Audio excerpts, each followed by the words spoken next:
ಸದ್ಯ ಐಪಿಎಲ್ನಲ್ಲಿ ball tampering ವದಂತಿಗಳು ಸಂಚಲನ ಮೂಡಿಸುತ್ತಿವೆ. ಚೆಪಾಕ್ ಸ್ಟೇಡಿಯಂನಲ್ಲಿ ನಡೆದ ಪಂದ್ಯದಲ್ಲಿ Chennai super Kings bowler ball tampering ಮಾಡಿದ್ದಾರೆ ಎಂದು ಸಾಮಾಜಿಕ ಜಾಲತಾಣಗಳಲ್ಲಿ ಪೋಸ್ಟ್ಗಳು ಹರಿದಾಡುತ್ತಿವೆ. ಬೌಲಿಂಗ್ ಮಾಡುವಾಗ ಬೌಲರ್ ತನ್ನ ಜೇಬಿನಿಂದ ಏನನ್ನೋ ತೆಗೆದು ಕ್ಯಾಪ್ಟನ್ಗೆ ನೀಡುತ್ತಿರುವ ವಿಡಿಯೋ ವೈರಲ್ ಆಗಿದೆ. ಆದರೆ ಖಲೀಲ್ ಅಹ್ಮದ್ ಗಾಯಕ್ವಾಡ್ಗೆ ಏನು ನೀಡಿದನೆ ಎಂಬುದು ಸ್ಪಷ್ಟವಾಗಿ ತಿಳಿಯುತ್ತಿಲ್ಲ. ಪ್ರಸಕ್ತ ಐಪಿಎಲ್ ಸೀಸನ್ ಅಂಗವಾಗಿ ಭಾನುವಾರ ಚೆಪಾಕ್ ಮೈದಾನದಲ್ಲಿ ಚೆನ್ನೈ ಸೂಪರ್ ಕಿಂಗ್ಸ್ ಮತ್ತು ಮುಂಬೈ ಇಂಡಿಯನ್ಸ್ ಜೆಟ್ಸ್ ನಡುವೆ ಪಂದ್ಯ ನಡೆದಿತ್ತು ಎಲ್ಲರಿಗೆ ತಿಳಿದಿದೆ.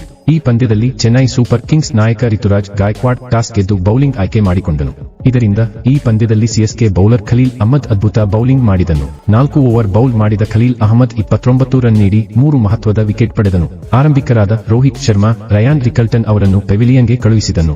ಆದರೆ ಖಲೀಲ್ ಅಹ್ಮದ್ ಕೈಯಲ್ಲಿ ಚೆಂಡಿದ್ದಾಗ ನಾಯಕ ರಿತುರಾಜ್ ಗಾಯಕ್ವಾಡ್ ಅವನ ಬಳಿಗೆ ಹೋದನು. ಅದೇ ಸಮಯಕ್ಕೆ ಖಲೀಲ್ ಅಹ್ಮದ್ ತನ್ನ ಜೇಬಿನಿಂದ ಏನನ್ನೋ ತೆಗೆದು ಕ್ಯಾಪ್ಟನ್ಗೆ ಕೊಟ್ಟ. ರಿತುರಾಜ್ ಗಾಯಕ್ವಾಡ್ ಕೂಡ ತಕ್ಷಣ ಅದನ್ನು ಜೇಬಿಗೆ ಹಾಕಿಕೊಂಡನು. ಈ ವಿಡಿಯೋ ಈಗ ಅಂತರ್ಜಾಲದಲ್ಲಿ ವೈರಲ್ ಆಗಿದೆ. ಕೆಲ ಅಭಿಮಾನಿಗಳು ಖಲೀಲ್ ಅಹ್ಮದ್ ಬಾಲ್ ಟ್ಯಾಂಪರಿಂಗ್ ಮಾಡಿದ್ದಾನೆ ಎಂದು ಸಾಮಾಜಿಕ ಜಾಲತಾಣಗಳಲ್ಲಿ ಆರೋಪ ಮಾಡುತ್ತಿದ್ದಾರೆ. ಆದರೆ ಖಲೀಲ್ ಅಹ್ಮದ್ ರಿತುರಾಜ್ಗೆ ಏನು ಕೊಟ್ಟನು ಎಂಬುದು ಸ್ಪಷ್ಟವಾಗಿ ಕಾಣಿಸಲಿಲ್ಲ. ಬಿಸಿಸಿಐ ಐಪಿಎಲ್ ಆಯೋಜಕರು ಇದನ್ನು ಕೂಲಂಕುಷವಾಗಿ ಪರಿಶೀಲಿಸಿ ನೈಜ ಸತ್ಯವನ್ನು ತಿಳಿಸಬೇಕು ಎಂದು ಕೆಲವರು ಆಗ್ರಹಿಸುತ್ತಿದ್ದಾರೆ. ಇನ್ನು ಪಂದ್ಯದ ವಿಷಯಕ್ಕೆ ಬಂದರೆ, ಮೊದಲು ಬ್ಯಾಟ್ ಮಾಡಿದ ಮುಂಬೈ ಇಂಡಿಯನ್ಸ್ 20 ಓವರ್ಗಳಲ್ಲಿ 9 ವಿಕೆಟ್ಗೆ 155 ರನ್ ಗಳಿಸಿತು. ಇನ್ನು 156 ರನ್ಗಳ ಗುರಿಯೊಂದಿಗೆ ಕಣಕ್ಕಿಳಿದ ಚೆನ್ನೈ ಸೂಪರ್ ಕಿಂಗ್ಸ್ ತಂಡ ಇನ್ನು 5 ಎಸೆತಗಳು ಬಾಕಿ ಇರುವಂತೆಯೇ 6 ವಿಕೆಟ್ ಕಳೆದುಕೊಂಡು ಗುರಿ ಮುಟ್ಟಿತು.